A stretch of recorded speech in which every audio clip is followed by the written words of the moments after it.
All right, Tara, Natalie, super excited to chat with you guys. How are y'all doing? We are good. Thanks for having us on. Yeah, very excited. Yeah, okay, so first off, I just gotta brag on you guys because not only are y'all super busy, I feel like you are the definitive ag podcast out there with Discover Ag. So I don't know how y'all sleep at night because you're so busy doing so much content, traveling, doing so many interviews. I mean, holy cow. Wow, thank you for that intro. I love it. I feel like I'm like super excited now for this. No, we have been keeping ourselves a little bit busy. We do travel quite a bit, and like you said, do interviews, and obviously, Discover Ag podcast is our been our big project for all of 2024 and going into 2025. And so yeah, it keeps us busy, keeps us on our toes.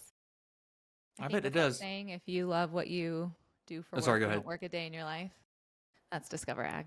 Yeah. Yeah, essentially. I mean, not only that, both of you are full time farmers, and then you've got the podcast, which content creation's a 24/7 job. So, like, Natalie, starting with you, like, how do you manage all of that? Like, the farming side, the family side, and then the content creation side?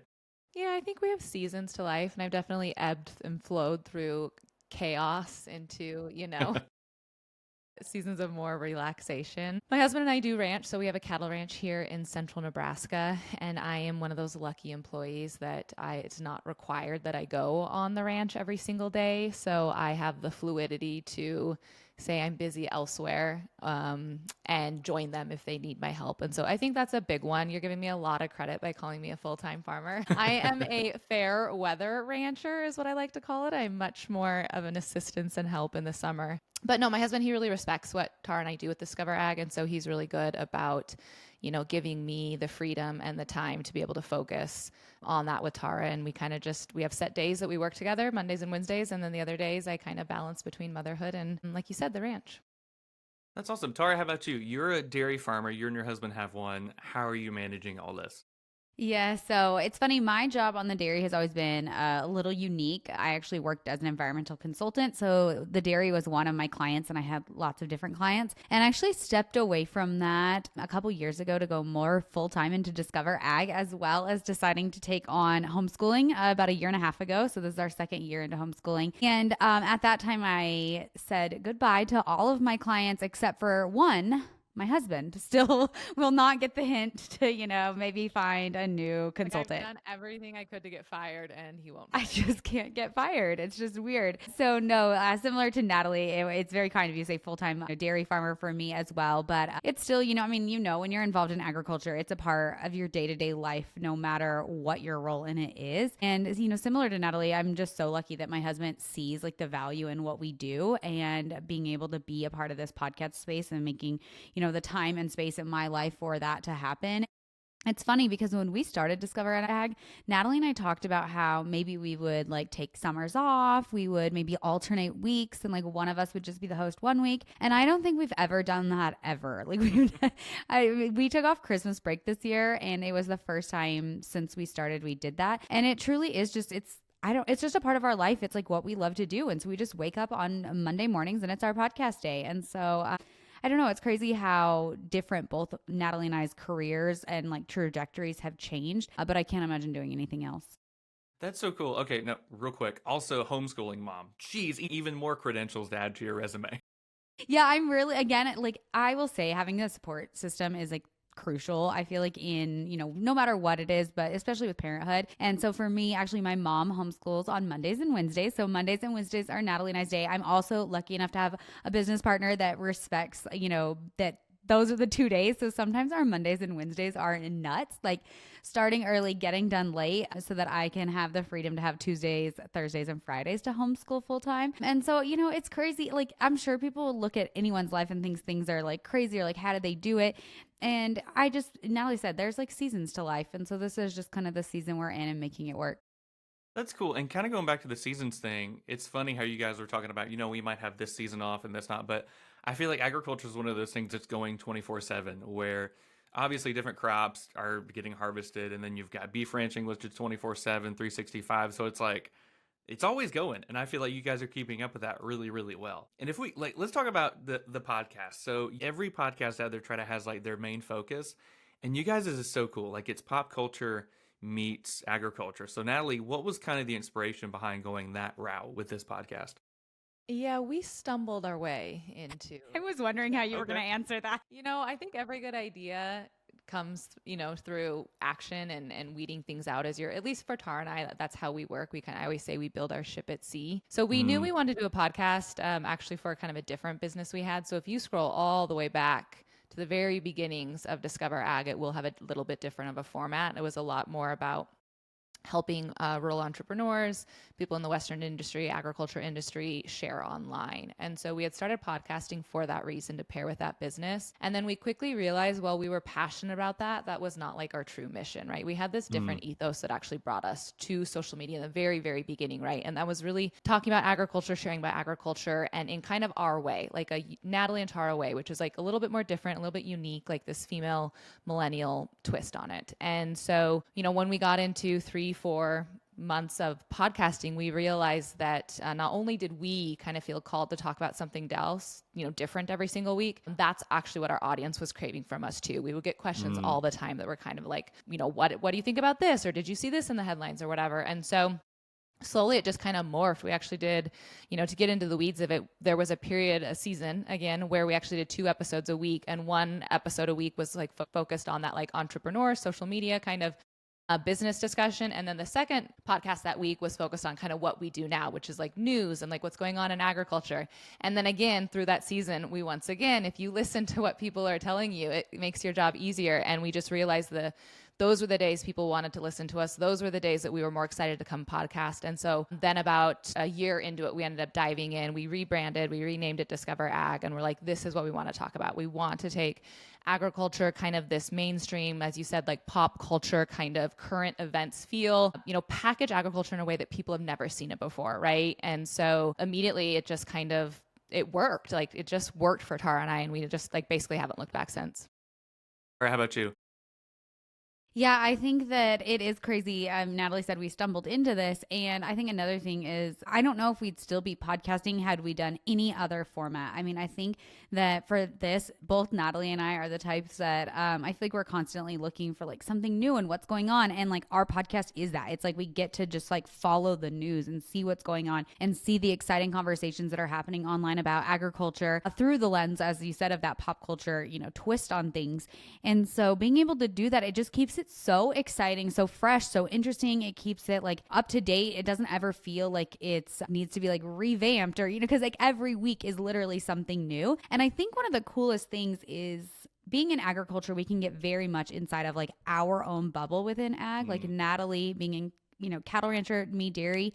Even when Natalie and I started like our business together, there were so many times that I realized how little I knew of cattle ranching. And like same for Natalie. Natalie had never even seen a dairy cow in real life. I love embarrassing her about this story until she came to my dairy farm. But that's the crazy cool thing about Discover Ag is both of us get to learn about pieces of agriculture that we never otherwise would have learned about. And there's just so much to learn. I mean, there's so many sectors, so many products, so many intricacies of, the allied industries out from each agriculture sector. And so it really is just as the name would say, discovering something new every single week. I remember when we decided to like kind of shift and rebrand into this, we were also a little bit nervous. Like, will there be news to cover every week? Like, can we have enough topics? Like, what will we do? And it's hilarious because now we have weeks where we sit down and we can't cover everything we want to cover that's going on in the news, because again, when you get into this bubble of what you think agriculture is, and then when you start paying attention to the headlines, you see something where right now the Super Bowl, Lay's just did a huge commercial featuring a family potato farm, and there's just opportunities that I guess you maybe didn't pay attention to before, where you're like, agriculture's everywhere, like it's talking about everything right now. And granted, we are like kind of time this perfectly where Western culture is like majorly trending, but I just feel like every week there's something so exciting to talk about that some weeks we're like, how long will people listen to us? We could make this a 2-hour episode if we wanted to. Oh, totally. Yeah, it's cool how you guys can take like different topics like the Lay's potato chips, or even talking about stuff like Post Malone, Yellowstone, RFK, and tie it back into agriculture, which is really cool because I think people don't see, like you said, the agriculture is everywhere, and you guys are able to use like the pop culture stuff going on in the news and tie it back to that, which I think is really cool. Because, yeah, kind of like you said, like people in agriculture, we kind of get into the weeds of all of our content, like the subject areas that we know of, but we don't relate it that much to like normal consumer life, which I think is really important to do.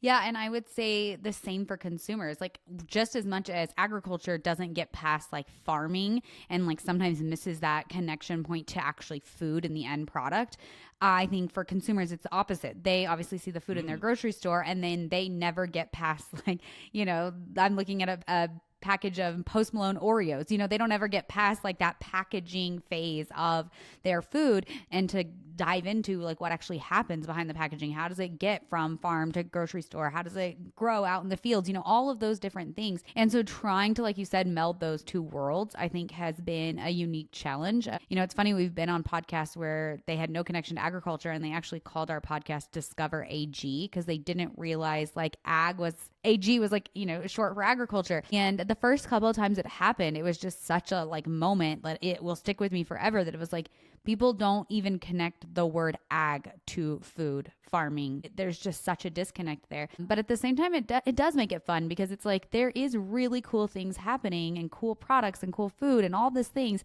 that then does connect back to farming. And it's just making those connections. Yeah, the ag thing is, I experienced that too because my wife she wasn't from an agriculture background. And so when I met her, I was like, yeah, I'm an ag teacher. And I would tell her friends, and she would be like, Trevor, we don't know what ag is. And I was like, agriculture. And I was like, Mispronouncing egg. yeah, egg. Like, I'm not from the Midwest. I'm not saying egg. Like, I'm saying agriculture. And she was like, are you, that's a thing? I'm like, yes, it's very much a thing. But yeah, it's funny how that disconnect is there, which I mean, we've got one culture, agriculture, the other one, people that are moved from it. They're like, I don't know what you're referring to. That's funny though. Discover AG. Like AG1, like the athletic greens. That's what I keep telling myself. I blame it on AG athletic greens for the disconnect, but I think it's probably much deeper than that. Yeah, probably. Okay, I want to get into some of these like really hot issues going on in agriculture. First off, I have to be guilty. I haven't watched all of Yellowstone. My in-laws loved it. My father-in-law watches it religiously. He's watching all the spinoffs and everything. How much has that changed the consumer's viewpoint of Western life and ranching life? Because it seems like it's just blown up. Yeah, I think there was concern around this maybe in the beginning, season 1 or 2 of, at least in my opinion, of Yellowstone. I think the agriculture industry kind of really, I don't want to say like got up in arms, but I think there were like questions going around, dialogue taking place of like, will this further, misrepresent, misconstrue, give false perception of our industry and what we do. And then I think people started realizing, everyone, whether you were tied to agriculture or not, and tuning into it, that it was a drama piece. I hear people talk about it like kind of the same thing for ER, right? Like our doctors who watched, or the masses that watched ER think that that's exactly what happens to a doctor.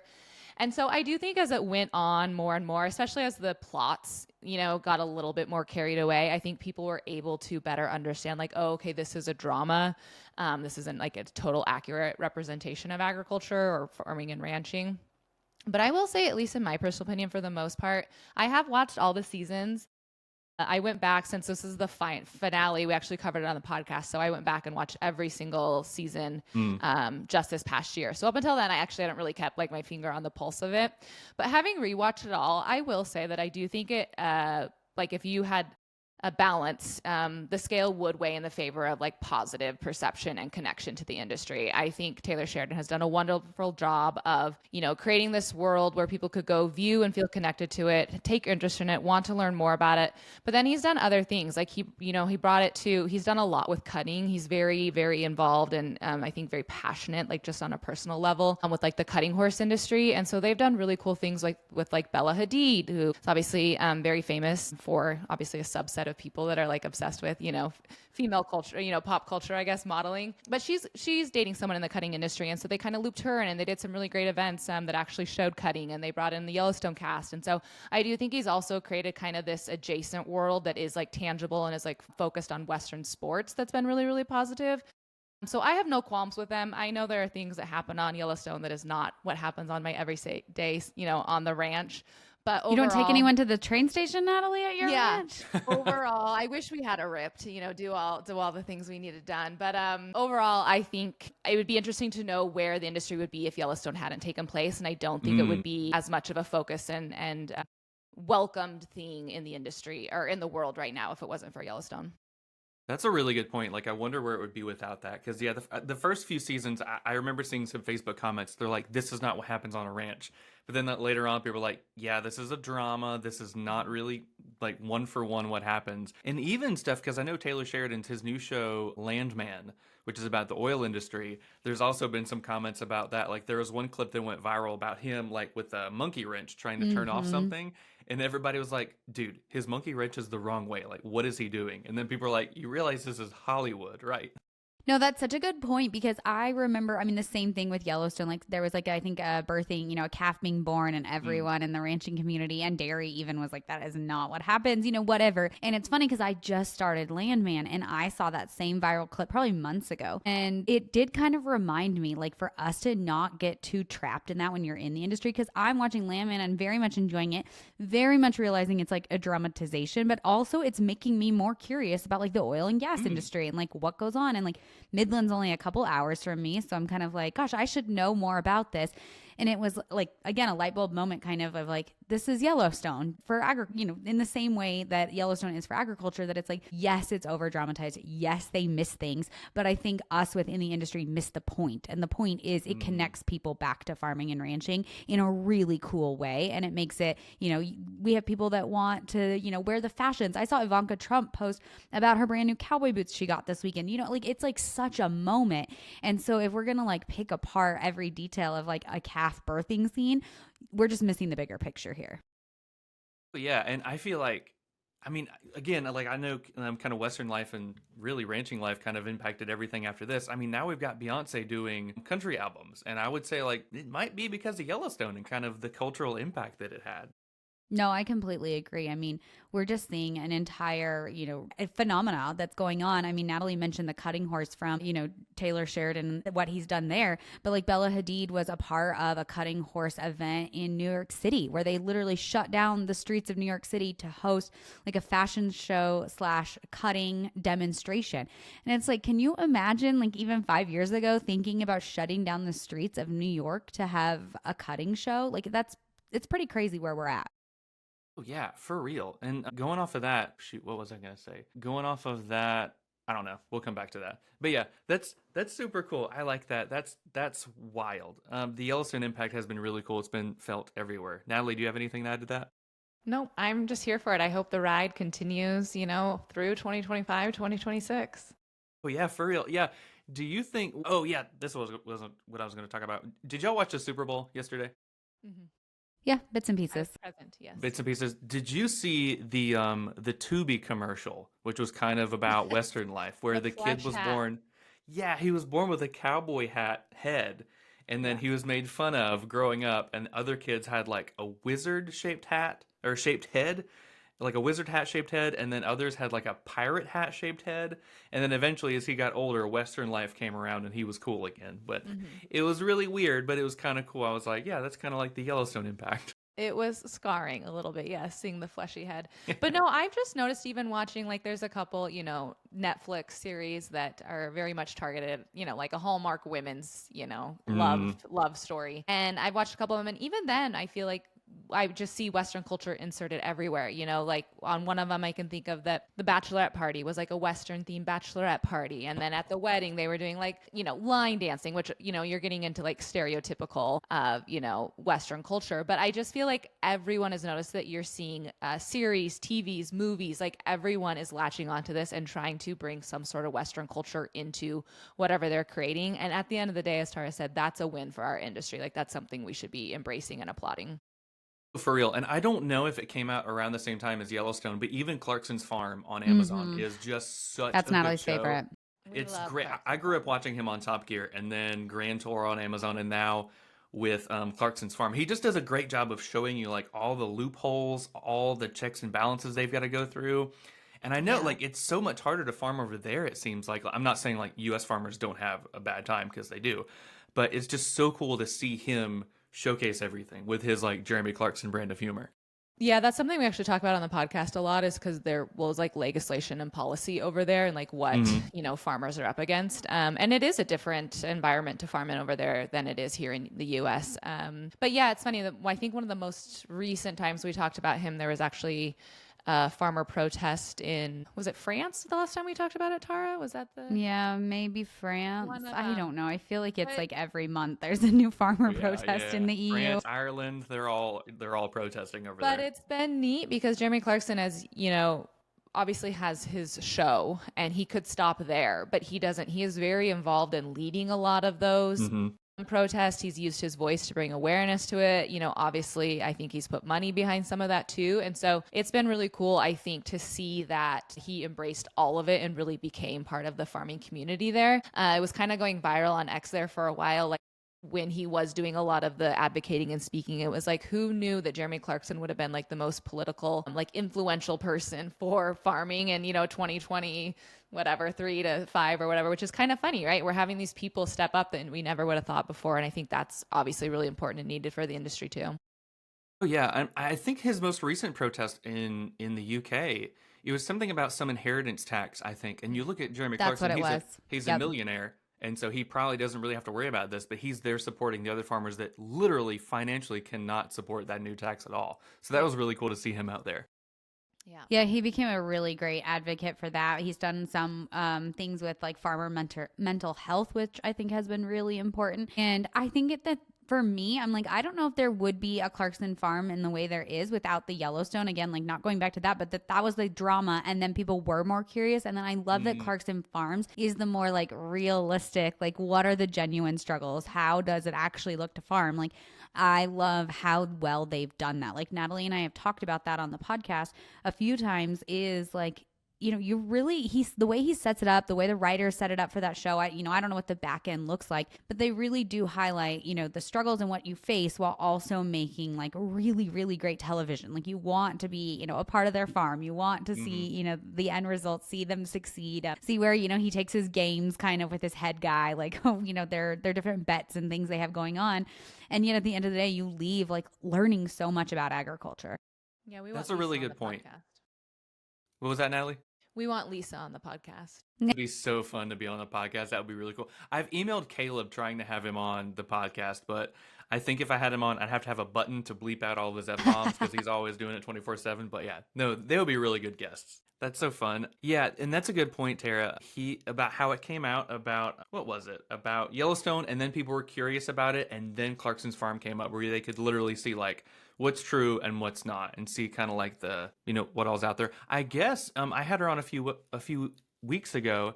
Tara from Beaver Vineyards is kind of doing that in terms of like just California agriculture with her field trips, which is cool because people can see exactly what's going on in California farms. So more content. Yeah, she's doing such a great job with that. Really proud of her. Natalie and I both have connected with her. We talk fairly regularly with her, and it is cool. It's cool to see, especially there where she's located. Like, I mean, you're just talking about within 100 miles, what is it, the 100-mile radius around Fresno, like the amount of things that are grown for our country, the percentages of, the nuts and the berries and the things that come out of California that, California is such a behemoth of an agriculture state that you kind of like forget about all of the things it truly does, supply our country with. So the field trips are really fascinating. Yeah, they're fun. My wife and I, we went over there to Napa for her 30th, and it was super fun. We toured the wineries.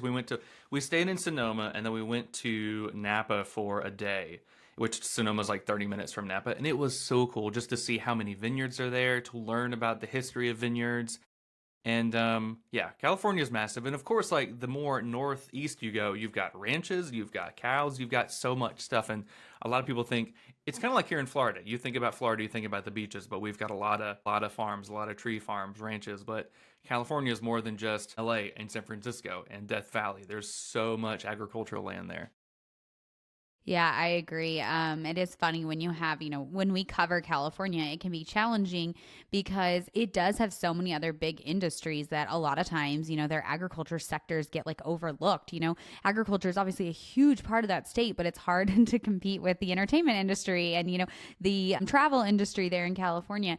And so I know some of those farmers in California, they face some real challenges because it's hard getting their voices heard over, the other like very dominating industries that have the gross receipts tax. While agriculture does as well, it's just you're competing with a lot of other big industries to have your issues heard. Yeah, and I'm glad we brought up California because I wanted to ask you both about this. You both covered a story in California a couple weeks ago, and it was about this land management group was buying up farmland, and it was super shady. So can y'all give us some details on that?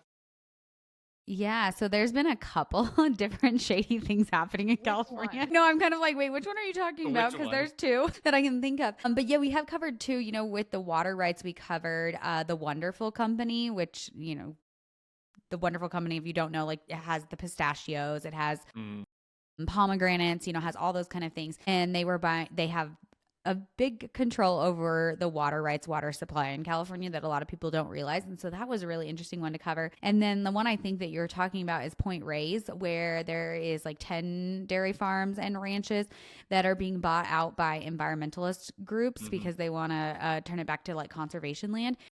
And it's honestly wild what is happening. Like Natalie did a reel, I think that was like something, I think you used the word unconstitutional. Like, how is this legal that we're like pushing out family farms off of land they've been on for hundreds of years in order to make it quote unquote conservation land? And so there's been more news breaking about that. I know a lot of the farmers were under like gag orders. So there just wasn't a lot of information coming out from the farms and ranches directly, but we're slowly, it's trickling out into the news and finding more and more. But it is, we've just talked about how Western culture, agriculture is having its moment. And then, like, literally the juxtaposition is, farms and ranches having like land taken away and people not understanding again where their food comes from, and that we have to be able to supply food from right here in the United States. And that means, in California on Point Reyes, like no one should have the right to push out a family farm when we need to be able to have, there's a conversation to be had about food sovereignty and all of those things that the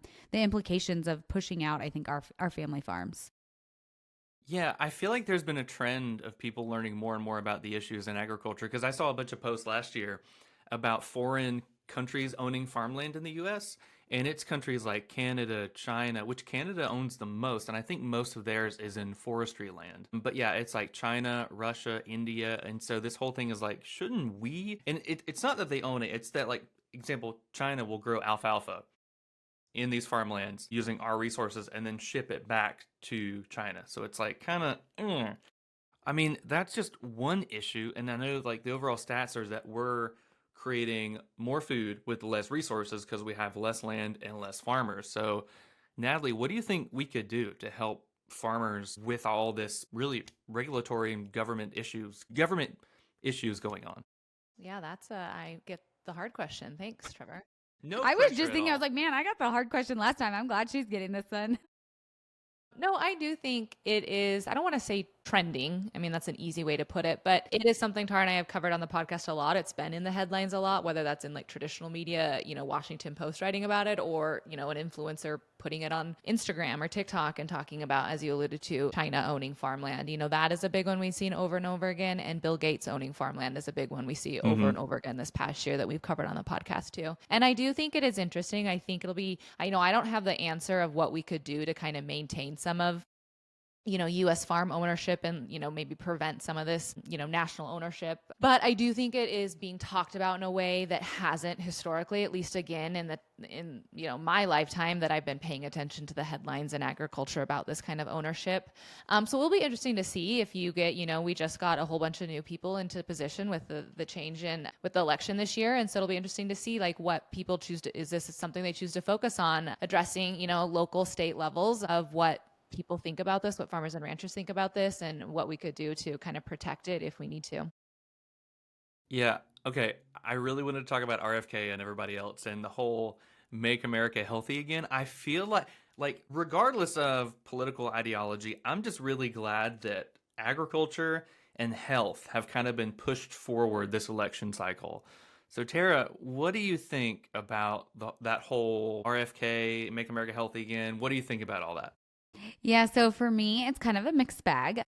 agree with you that I'm excited that ag and food and these conversations are at the forefront of a lot of people's minds. Like your last question to Natalie of like, what do we do? For me, some of it is just awareness that people need to like understand what farmers and ranchers are facing.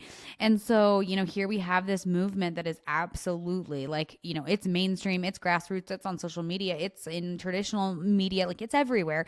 People talking about make America healthy again. And so it's like, we definitely have the eyes of the country on our food production system. And then from there, it obviously gets more complicated because we're, getting into all sorts of different things. I saw a tweet from Cali Memes that said that, quote unquote, the US subsidizes Twinkies. And I'm like, ooh, that's where it gets a little messy for me, that you're like, well, obviously Twinkies are made with food that comes probably from some farm somewhere at some point. I mean, it's pretty far removed. You're bringing up the conversation, though, of like subsidies into that, like which directly is related to agriculture. And so I think for me, it's kind of like breaking down these topics, figuring out where we can like lend our agriculture voice.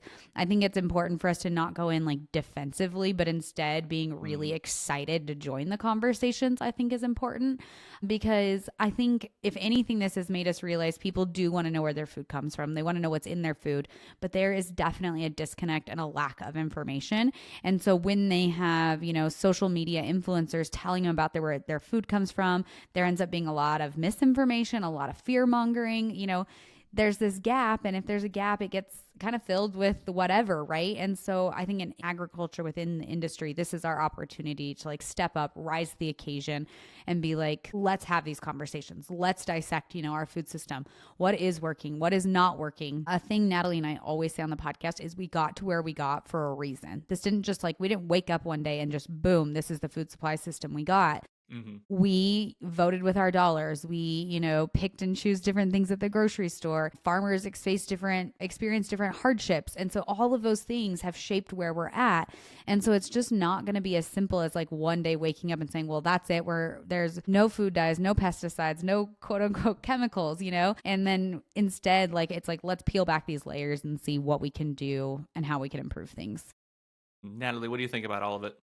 Yeah, I agree with Tara. I mean, I think MAHA is one huge umbrella that people can lump a lot of things under. And so sometimes you'll see me like very passionately advocating for MAHA and whatever, maybe the topic of issue at hand is for, that I align with and believe with. And then maybe under the same MAHA umbrella, you will find me being like, well, we need to slow our roll a little bit here and like maybe understand the consequences from that. I think that's my biggest concern with some of the MAHA movements and some of the voices within MAHA, is that sometimes I think we advocate for things that we aren't fully aware of what the consequences will be of them. And not that I am against them, I just against for making sure like, okay, you want to remove glyphosate. Let's just do that really easy example. Okay, well, here are the intended consequences then. You're going to see, more tilling. You're going to see maybe increased food prices. You're going to see X, Y, and Z. And these are the changes that farmers and ranchers will have to make. And like, if we really understand and map this out and then take a vote based on truth of what this looks like in reality and practicality,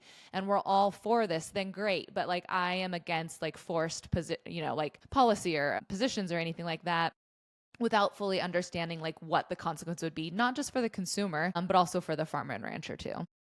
Those are really good points. Yeah, when it comes to the whole Make America Healthy Again, there's some stuff like we should move to giving farmers more control. Great, I agree with you. We should stop all vaccines.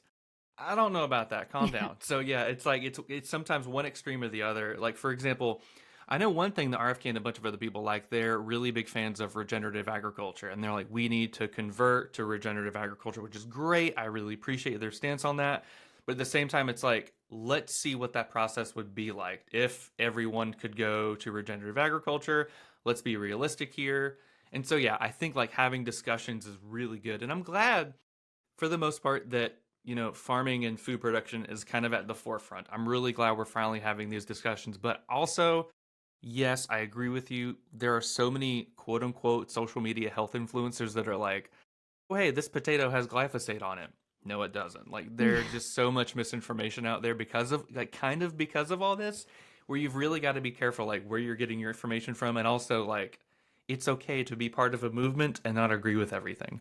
Yeah. And I think that's something that society is learning, unfortunately. Like we have to Slowly. learn that you can, it's not black or white, that you can, support something while not supporting another thing, and that's okay. Like finding someone that you are 100% aligned with is pretty impossible. And if you're only aligning yourself with people that think the way you do, like that doesn't get us into a very good place in society either, like long term, right? That probably leads to some very dangerous things. But yeah, I think Maha's good. I do. I think I'm glad it's being brought up. I think, as farmers and ranchers, what's most important for us is to maintain, to be part of that conversation, be at the tables when we can. And as Tara said, like not come in defensively. I do hear as like kind of their talking point all the time, like we need more regenerative ag. We need more regenerative ag. And that can make some people super happy, and it can make some people triggered a little bit. Like, what does that mean? Am I not doing the right thing? And it's like, if you were to actually maybe ask that influencer that gave that interview what regenerative ag is and what they're asking for, they might not even be able to further carry on. Like when you're like, okay, well, what does that mean? Like they probably couldn't give you like the practical things that they want you to do on your farm and ranch. And so sometimes I think, again, in agriculture, we just need to slow down a little bit and be like, okay, it's good that we're having this conversation, that farming is at the forefront. Invite a farmer to the table and like, let's figure out how to have a better food system move forward, because there are things we could improve in agriculture, and we all do want a healthy society. Like this should be an issue we align on. We just need to make sure we're part of the conversation.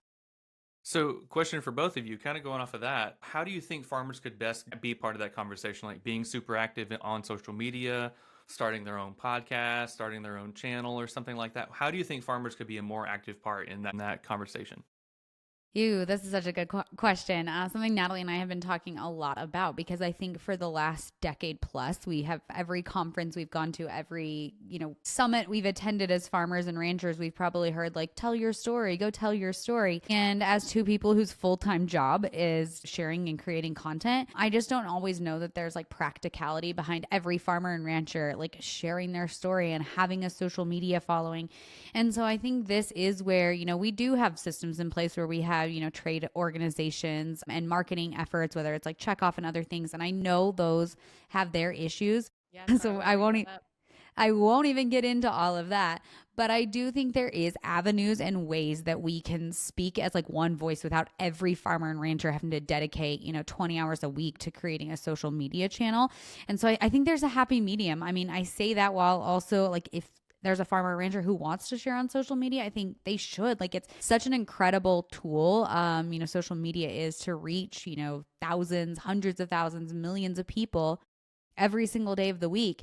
And at the same time, I am fully aware it is not for everyone. It's an added responsibility, an added layer. Not everyone wants to, have a camera in front of their face. And so I don't know. I think there's some balancing, some balancing acts there. I'm kind of curious to see what Natalie's going to say.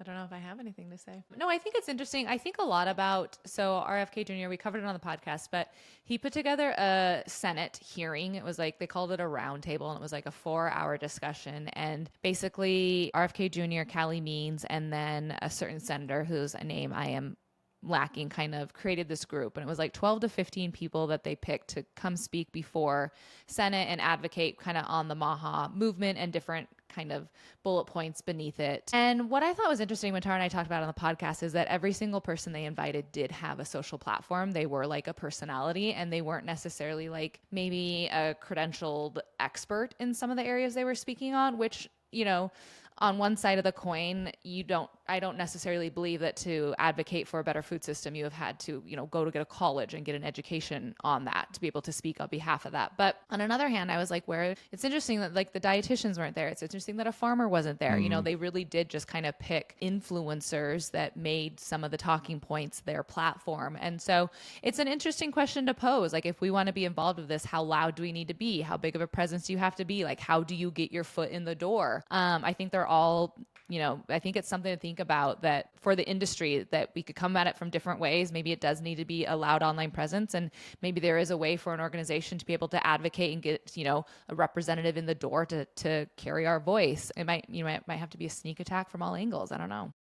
Maybe. I wonder if like certain cooperatives like around the country could do a better job. Like I'm thinking of things like you're in Florida, the Florida Cattlemen's Association, like have that focus on that one entity in agriculture. And maybe for dairy, maybe for ranching, you just have like a bunch of different ranches, bunch of different farmers of that one particular type come together and market it. Maybe that could be a potential thing.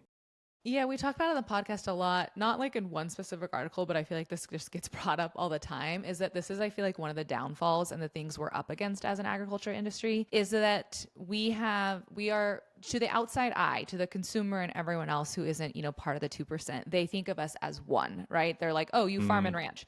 So you all do the same exact thing and you kind of want the same thing and it just looks the same. Like we're just one little tight pick family that does the same thing. And when you're in the industry, you know that it is very diverse and very different, and what a hog farmer in Iowa cares about is going to be different than a citrus farmer in Florida versus a dairy farmer in New York versus a pistachio farmer in California. And so I do think that it begets a really important question of how do we have a unified voice for an industry as a whole when we are so segmented at the end of the day? And I think that has been a challenge for us. And I think it will continue to be a challenge for us just because we are so segmented. But I think it's important that we understand on a macro level, we have to have a better way to unify our voices and represent us better, because so many people see us as one. And I don't really know the answer to it, but I do believe pretty passionately that I think it's a barrier we're up against. For real, that's the quote of the episode. How do we, as an industry, how do we have a combined voice as an industry when we are so segmented? That's such a really good idea because, even going back to regenerative farming, one farmer can totally do regenerative farming. He's already doing it perfect. Another farmer would have a really hard time switching to it because of his local environment, because of regulations and stuff like that. So it's not like it would be one step for everybody. That's all really cool. And that's one thing, I'm sure you guys feel the same way. That's one reason I love the agriculture industry, because everything is so different. Like a dairy farm in Florida will be totally different than a dairy farm in Wisconsin. And they're always going to be different, which I think is really cool. Not only the people, obviously, but also the processes, the livestock, the different crop types they use, the different growing things. So yeah, I think it's really cool. I think so too. All right. Another thing you guys have covered, which I was following this a lot, and that was kind of the death of plant-based meats, which Yeah, I couldn't help but rejoice in it when I think it was the Beyond Meat CEO came out. And he was like, our goal is to completely remove the livestock industry. And I was like, dude, that's never going to happen. Fast forward 2 years, they are almost bankrupt. Yeah, it has been quite the phenomena to watch. I actually talk about this in my keynote. And actually, Natalie, I don't think you said this, kind of in our origin story of why we started DiscoverAg, was kind of if you think back, I would say 10 years ago, I always think about it like a pendulum. The pendulum swung to the extreme, even 5 years ago, to the extreme of veganism. And it seemed like every day a celebrity was announcing, they were vegan and they were going plant-based, and every celebrity influencer was plant-based. And we were slapping, plant-based labels on everything. And Beyond Meat was trying to get McDonald's, right? It was just crazy. And I think in the last few years, we have seen that pendulum now swing to the other side. And this was something that we saw with DiscoverAg. We started seeing, news articles exactly like the one you talked about, bankruptcy of different plant-based options, what is it? Highest consumption of butter of all times, it was announced on Time magazine. You were just seeing such a juxtaposition compared to a few years ago. And it has been a fascinating trend to watch, because now I have this one influencer who I always think of who was pretty hardcore plant-based only a few years ago. And now she regularly shares her, obviously, what I eat in a day. Those videos are wildly popular. And her what I eat in a day starts with raw milk. It has a colostrum supplement. She takes, a beef liver pill. She puts beef tallow on her face. She talks about the importance of animal protein for every single meal and how she's trying to get 150 grams of protein a day. It's just wild that the same person could have gone through this food journey kind of from plant-based to now, not necessarily carnivore, but very, very animal protein heavy.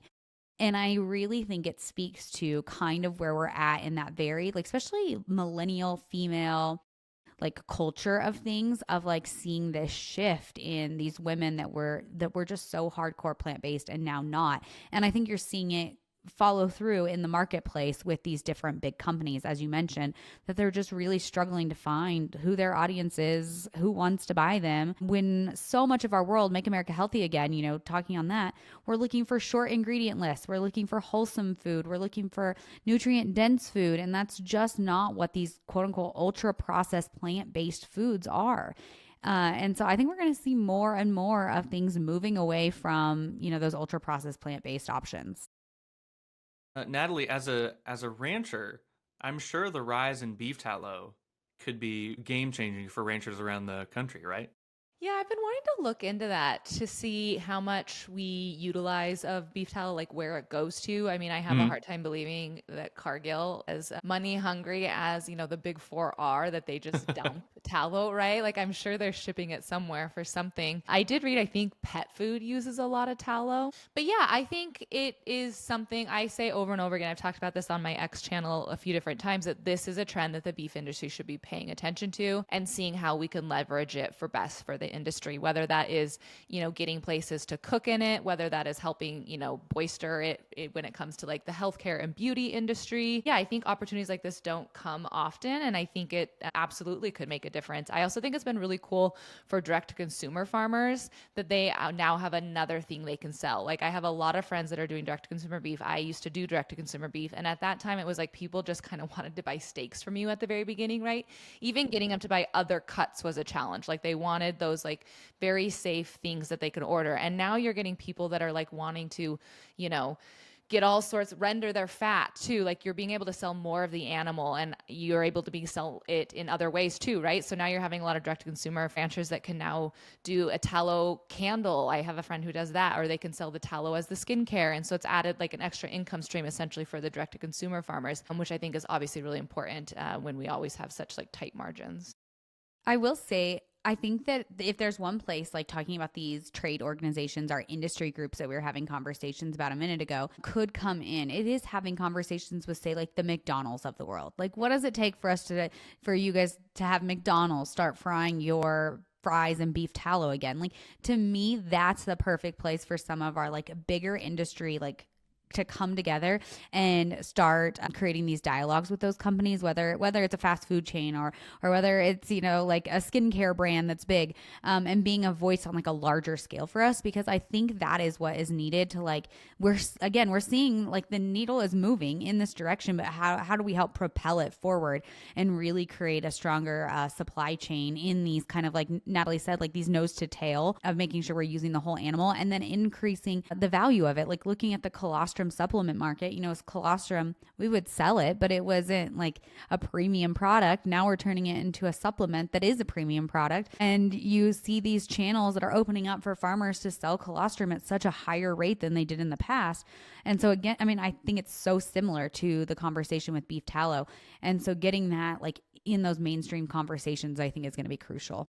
I want to say there was some restaurant maybe a week or two ago, maybe Steak and Shake or something. Steak and Shake. Yeah, Yep. they said they're going to start frying their fries in beef tallow, which is huge. And I hope more people kind of continue to do that, which apparently a lot of restaurants used to do that way back in the day before they used seed oils.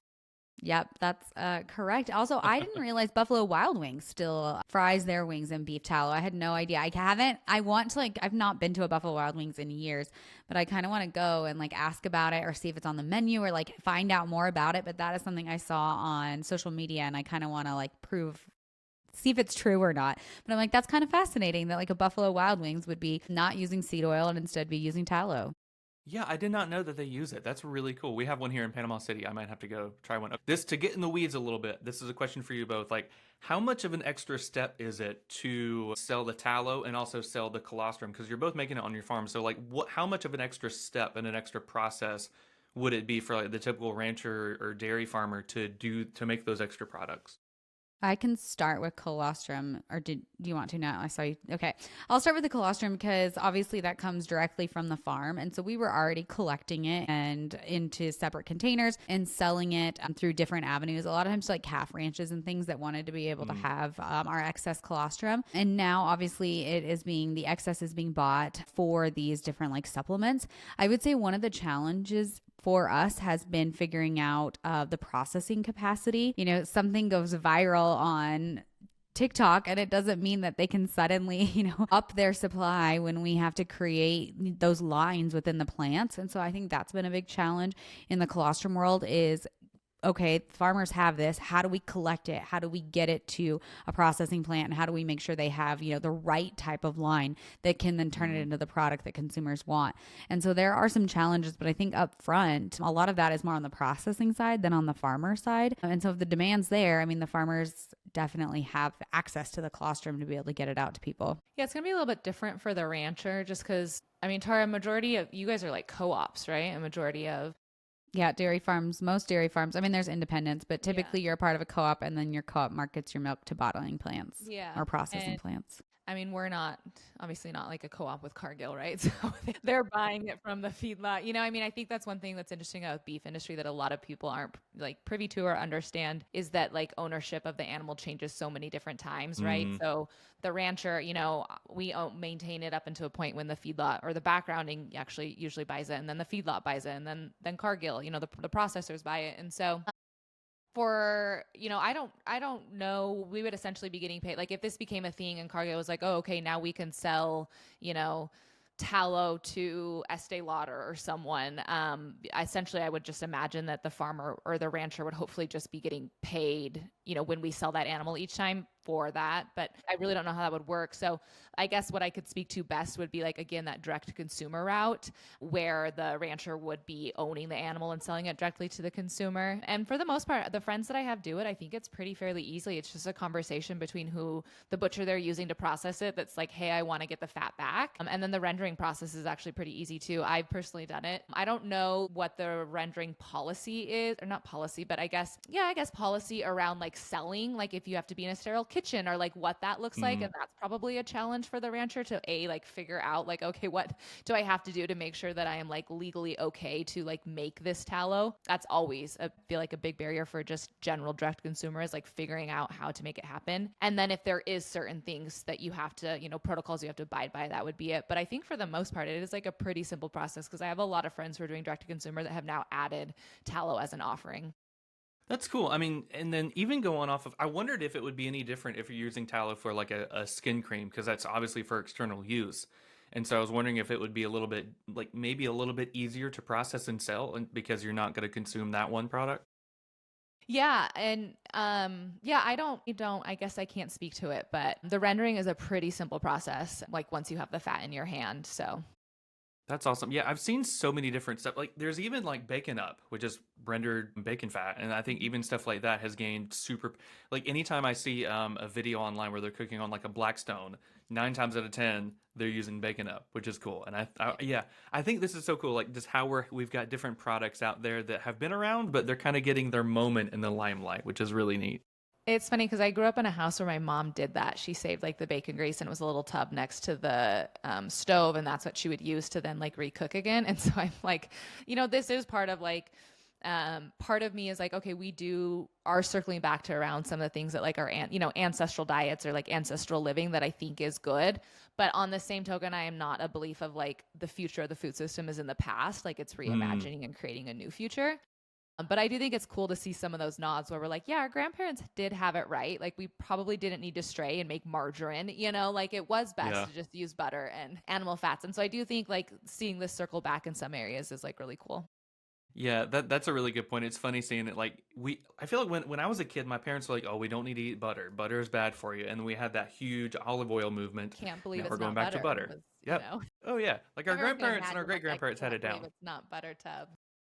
Oh, I remember that stuff. Oh gosh, I might be calling out my friend Matthew a little bit, but I remember when the early 2000s they had blue butter, green ketchup. Do y'all remember that? Oh my gosh, yes. There was like some wild things happening in like the ketchup world. Yeah, it was so weird. They had like yellow and green ketchup, and he liked buttered noodles, and so he would get the blue butter and put it on the noodles and eat it. And it looked like a meal out of like Dr. Seuss. And I was like, dude, what are you doing? He's like, the blue just looks cool. It's like, all right. Yeah, I feel like millennials, we had a wild childhood. Yes. We did, with drinks like Surge that were sold, and they had like so much caffeine. I remember those went out of stores fairly quickly. But yeah, like millennials had the best food. I was about to say, I'm just like thinking about the Four Locos in college that it was like, and like deaths were reported, and it was like, hey, can we stop actually? Let's chill out on the different combinations of things, you guys. The Four Locos were crazy. I love those. That's hilarious. So, what do you guys think we can do to get more people interested in ag? You guys are doing a great job combining pop culture with agriculture. Do you think more people can see, like, hey, agriculture is involved in everything? Maybe I could be a part of agriculture.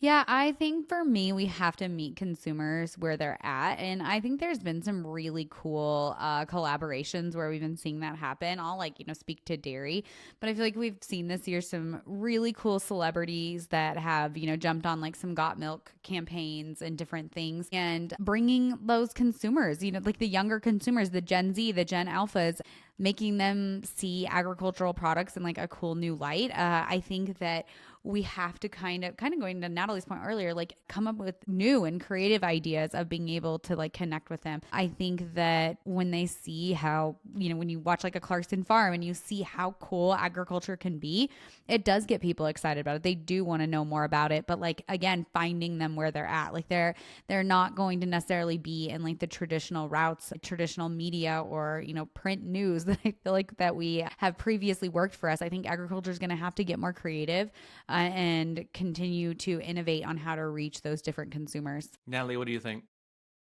Yeah, I don't know if I have much to add to that. I think we need to continue to do what we do best, create really good food, advocate for ourselves. I mean, the future of the food industry, I do think is like this tie between like health and food, like kind of maybe a tamed down Maha, I do think is like the direction that most consumers want the food system to go to. So I think every day practicing, as farmers and ranchers on our operations, doing the best thing for the land and animals is going to go a really long way with like when we meet the consumer, where we meet them. So like do what we do best and then just make sure you're showing up in all the different ways you can, whether that's on social media or at, meetings or whatever it is, like continue to have that voice for your own individual ranch, but like also just, the industry as a whole.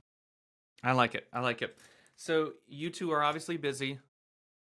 What's 2025 looking like for you two? Like, what are you planning? What conferences or conventions are you planning to go to? What content do you have kind of planned out?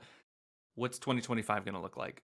Yeah, 2024 was a big year for us, and I think we have even bigger plans for 2025. So there will definitely, I don't want to give too much away, but you guys keep, an eye out, follow along with us to see where we're going with things. But we want to continue to take these conversations more mainstream as this whole trend is happening with Maha. Going back to a lot of our points is like, how do we get involved in the conversation? How do we get involved in the dialogue? How do we meet people where they're at? And so I think that's really what we're trying to do through Discover Ag. We have a new partnership with Ag America as our network that we signed with this year that we're really excited about, and just figuring out how to getting into those new channels and going where the consumer's at. And so, yeah, some exciting things planned for the first half and through summer already for Discover Ag. That's exciting. All right. Yeah, you guys cover everything. I think what you guys are doing is super cool, combining all the topics in agriculture. Oh, also, you guys were talking about this a couple weeks ago. Y'all were talking about Tecovas. Natalie, didn't you say that was your dream brand to work with, Tecovas? Yeah, Tara did. Yeah. Okay, it was Tara. Okay, my wife got me some Chelsea boots, and they are super comfortable, and I love them. I wanted some for a while. She got them for me for Christmas, and I was like, all right, I got the Tecovas. I'm legit. She's got some. She bought them I think in Austin, and they're like little white cowboy boots, and they branded them too with her initials A&W, Oh, which that's is so super cool. Yeah, Yeah. they're cool. Yeah. Big fan of them. Big fan. There's nothing better than new boot goofing. So I'm glad you got a new pair. New boot goofing. Yeah. I love that video, new boot goofing. Well, Tara, Natalie, this has been so fun chatting with you guys. If people want to follow you, where can they go?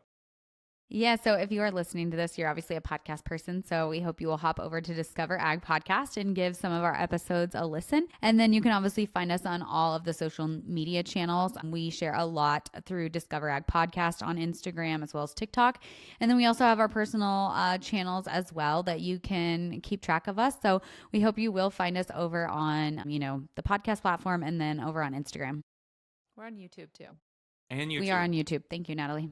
Nice. Well, I will link all that below. What you both are doing is awesome. Ag podcasters got to stay together, so I'm happy to see y'all grow. I'm happy to see y'all reach the stratosphere that you guys have reached in the past couple of years. So thanks so much for coming on. We really appreciate it.